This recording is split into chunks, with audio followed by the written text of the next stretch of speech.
Brother Bear here to give you all that you want and what you need. And today, we gon' Go ahead. Do your thing then. Go ahead.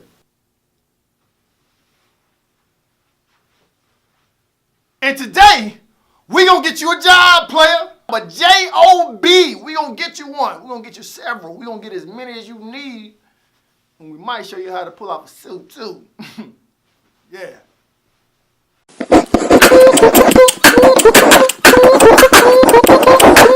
Hoop loud, you. Before I even get into my top 5 things you need to know to nail the job interview, to nail the career interview, whether you're graduating from college and going on to the field or whether you just need a job during the summer or something. These are 5 things that's gonna help you out. But before I get into that, let me just state the obvious. Can we be on time? Can we be before time? Let's do that. Can we be well groomed, right? Can we make sure we have a haircut, a fresh line or something? Can we do that? Can we wash our face? Can we wash our face? Can we make sure there's no wrinkles in our clothes when we go there? Can we make sure that's the case? Listen, everybody can't afford a suit.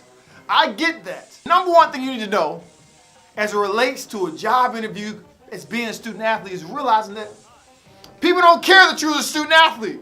Here's the thing, it drives me crazy when they ask you a question. So, Bell, give me your style of leadership, Bell. Tell me what that looks like. Well, it's like when I was on a basketball team and I was a starting point guard and I did this. I had to lead the guys and I was like, oh, that's great. That's awesome. All right, go ahead and tell me a time that you dealt with adversity. Oh yeah, it was in the 4th quarter.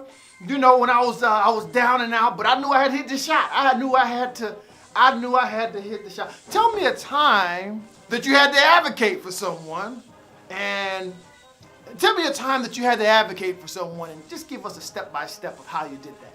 I was in the huddle. It was all my guys. We was there, and I had to make sure that I spoke up about something that I didn't like that the coach said to me. You see a pattern? You see a pattern with those scenarios? The pattern is every situation I had to mention that I was a student athlete. Every situation I had to tell you that I played a sport. Every situation I had to let you know that I was the man at my sport. The problem is, what if the people in the interview don't like student athletes? What if the people in the interview were bullied by student athletes? What if the people in the interview have negative misconceptions, doggone stereotypes of student athletes? You are making yourself look bad. So here's my rule of thumb.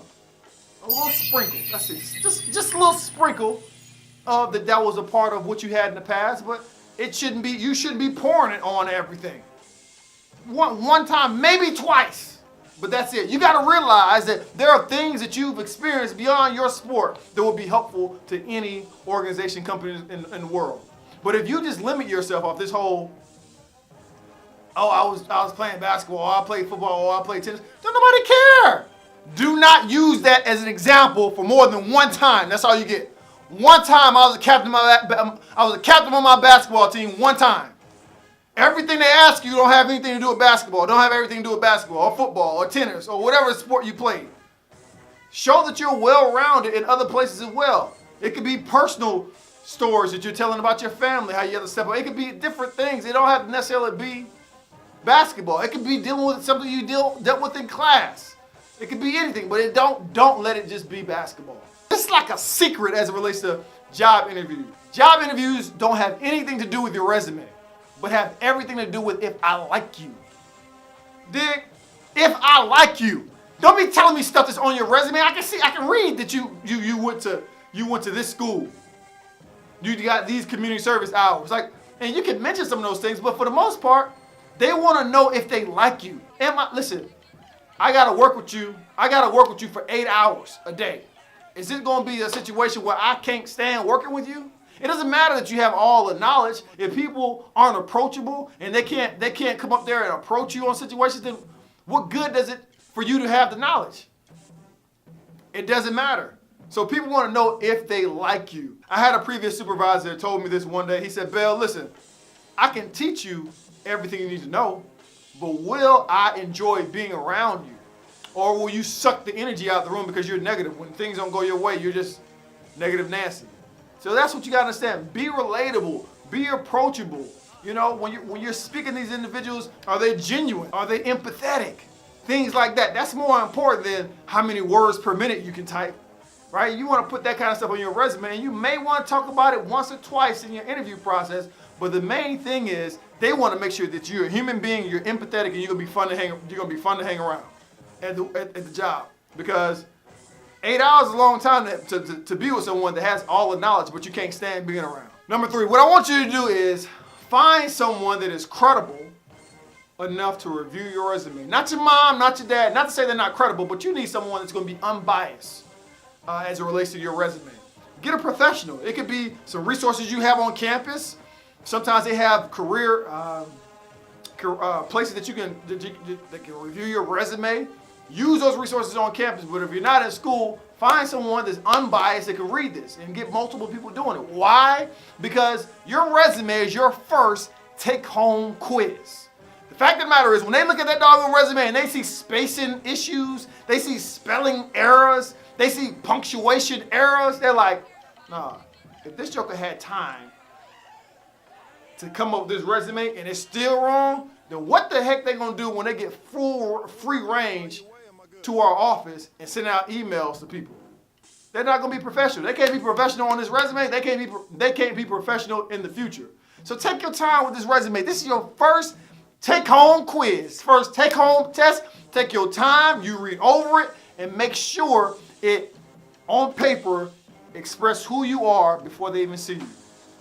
Number 4, what you need to do to set yourself apart from everybody is study the job description. What do they need? What are they looking for? And then the company or the organization or the school, wherever you're working at.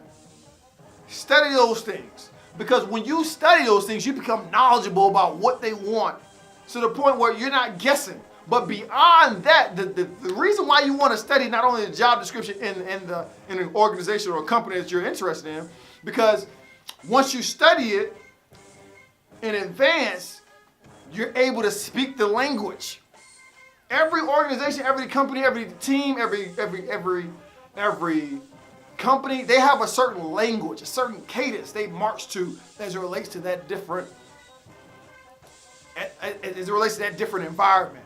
And once you're privy to that information, once you know what's what about that, then guess what? You sound like them. They're like, oh, well, shucks, Bill, you sound like us, man. I want them on the team. We're feeling like, why aren't you on this team already? You sound just like us. You want to be able to know the language, the terminology, the jargon, all that stuff, acronyms. You want to know that stuff and be able to speak it fluently when you have the conversation. So it's not a jump. You don't want them to have to use their imagination like, oh, I think I can see Bell here. I think he can do well. Your very language when you speak should be, oh, that makes sense. He should be in here with us. Because you studied the job description, so you know what they're expecting of this applicant. And then 2, you study the organization, the company, right? So what have they been known for? What service do they provide as a whole? And how can you better help them with your skill set?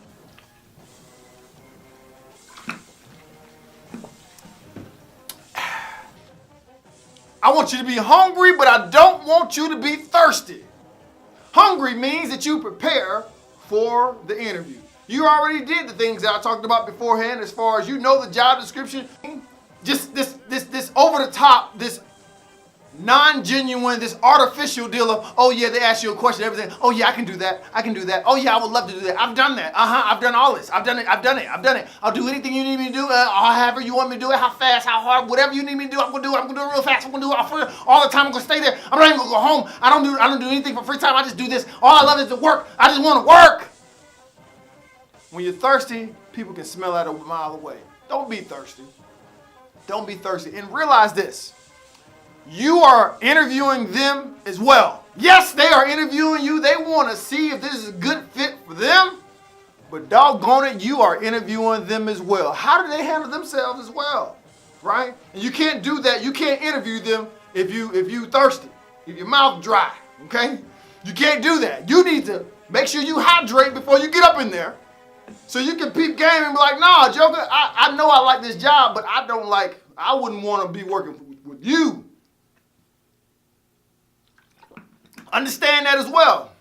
I hope these tips helped you out because I'm telling you, it's going to help you out. Listen, these tips here, I should have put it in a blog. I should have published a book talking about these. These are things that people do not tell you about, okay? 5 things. If you store this stuff in your pocket, if you keep this in your doggone billfold, your wallet, your purse, or whatever, as it relates to getting a job, I guarantee you have an advantage. So keep this on. Make sure that you keep this going forward. So as always, whether it's on the court or off in the classroom, our graduates at the top of your class, make sure you hit that subscribe button. Hoop Loudy.